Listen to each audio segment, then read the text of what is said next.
up in the sky. Look, it's captivating. It's energizing. It's Eliances Heroes.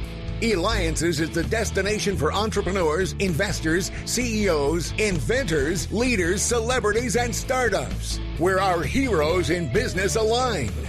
Now, here's your host flying in, David Kogan, founder of Eliances. And again, another incredible, fantastic week. Couldn't be more excited about our lineup this week. And we're back again. That's right. It's the Experian Identity Report on Eliances. And we are bringing you these special reports with the world's leading experts about game-changing impact of identity and the need to use reliable data to make confident decisions that safely accelerate customer engagement. And this week, we're joined by Matt Ehrlich, Senior Director of Product Management for Experian's Decision Analytics business in North America. Now, I know Experian recently announced that Hunter, a fintech fraud prevention data network, will be available later this year in the United States. Matt, we're looking really forward to learning about Hunter really, and how it can help fintechs combat fraud. So with that, let's jump right in. Really, what is Experian Hunter? Yeah, thanks for having me, David. We are really excited about Hunter launching in North America. Hunter is a fintech-focused fraud data network. So think consortium. Our fintech participants will contribute data that includes fraud experiences, fraud detected and prevented, as well as fraud that they've experienced. And they'll have the ability as a collective network to inquire against those fraud experiences, all with the goal of preventing more fraud, both for our customers, fintech customers, our fintech companies that participate, and making it both safer and easier to apply for new financial services online. That's great. Now, tell me though, or tell our audience too, what kind of fraud though will Hunter help combat? Because there's so many different types out there. There certainly are, and fraud is a complex world. We're going to be initially laser focused on preventing application fraud. So typically the way we think about fraud is sort of where in the process or life cycle, say in financial services, that fraud can occur. In this case, this is application at the time of application. It could also be the takeover of an existing account, which is after a consumer has applied, been approved, set up, and established their account. Application fraud is important, right? Because you want to have your strongest defenses at the beginning of the process and the beginning of the relationship with customers. So we think about where the fraud's occurring. Hunter is going to focus initially on application fraud. Then we think about the multitudes of fraud types, as you alluded to. Let me talk just a little bit about those. We have third-party fraud. This is also known as identity theft. And so this would be if Matt, as the bad guy, stole David's information and then went online and I'm impersonating you, attempting to open up loans or other financial instruments in your name, and then control the access to that credit and obviously abuse it. That's third-party fraud or identity theft. I've stolen your information and I'm posing as you. We're also solving for first-party fraud. First-party fraud is also known by true-party fraud. That means Matt, in this case, who's committing the fraud, I'm going to use my own information to commit fraud. And it's nuanced. The way we detect first-party fraud typically is we look for intent. Is there something about the information that's Matt has provided in that application that suggests he has no intent to pay? It's a bit trickier, right? Because we can't detect if some of the information used on the application is suspicious or doesn't look right, because Matt knows all of his own information when he's applying, but he has no intent to pay, and that's first-party fraud. The third main type that we'll be focused on, and there is a whole set of subcategories and nuanced fraud out there, David, but they all typically roll up into these. third category that you've hopefully heard about is synthetic ID fraud. We call this sometimes Frankenstein fraud.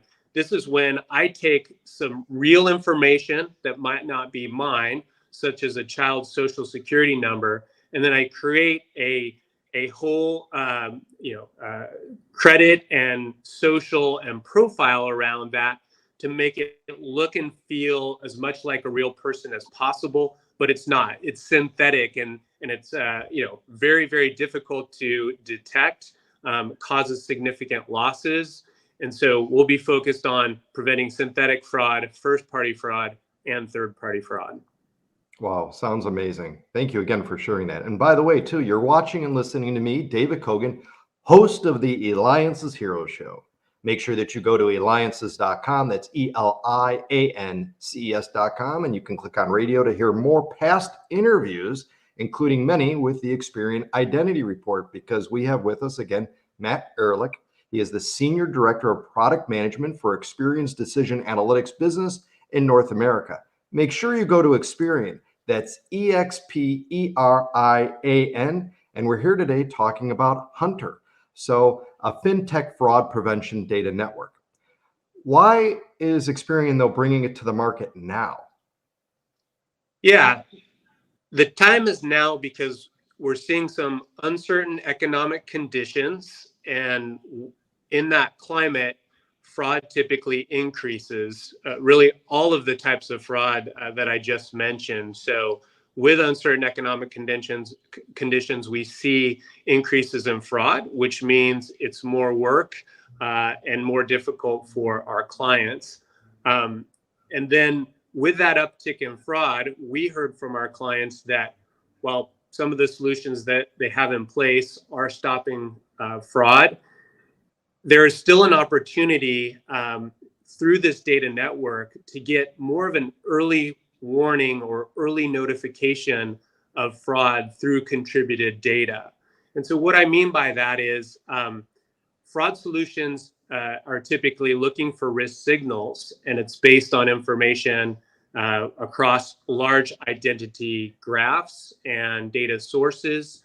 It's using technology such as device information, but sometimes those take a period of time to recognize those fraud signals. What we're talking about here with Hunter and the data network is in real time, our clients are contributing experiences, and then again in real time being able to acquire those. And so the concept is if one fintech has a fraud experience 2 days ago, by the time that fraudster or criminal ring moves to the next one, which is what they typically do, they will have shared that fraud experiences, and that becomes an early fraud signal for the next fintech that's suffering from that attack. And so we see this, and our clients see this as an opportunity to do incremental fraud prevention above and beyond the tools that are in place today. Excellent, excellent. And what do you see as the impact fintechs could see, though, fintechs directly?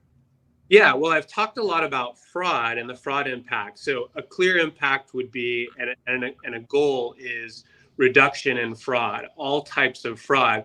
But there are some other downstream benefits to doing a better job of preventing fraud. One is better recognizing the good customers. So, all of us as consumers get frustrated when we're required to do additional verification or prove that it's truly us on the other end of the device. And so Hunter, the fraud network, will help both better identify fraud, but also better identify the real person with good intent on the other side of the device, making it faster, easier, more efficient for them to complete their application. We see an opportunity to reduce costs, right? So there's quite a bit of spend on fraud defenses today. And so with this, there'll be better efficiency, better detection, and collaboration to reduce costs. And then ultimately, our fintech clients need to grow, right? Especially in uncertain economic conditions. So they can grow more safely by identifying those true customers with good intent and improve their bottom lines. Excellent. This is very valuable information again, sharing. Matt, thank you for coming on to Announce Hunter, a fintech fraud prevention data network that will be available later this year in the United States. Matt Ehrlich, Senior Director of Product Management for Experian's Decision Analytics business in North America. Make sure that you go to Experian.com. That's Experian.com. This has been David Kogan with the Eliances community, and make sure that you go to Eliances.com. That's Eliancs.com. Click on radio, go to Experian, listen to past episodes, because these are here to help you. Thank you again so much, Matt.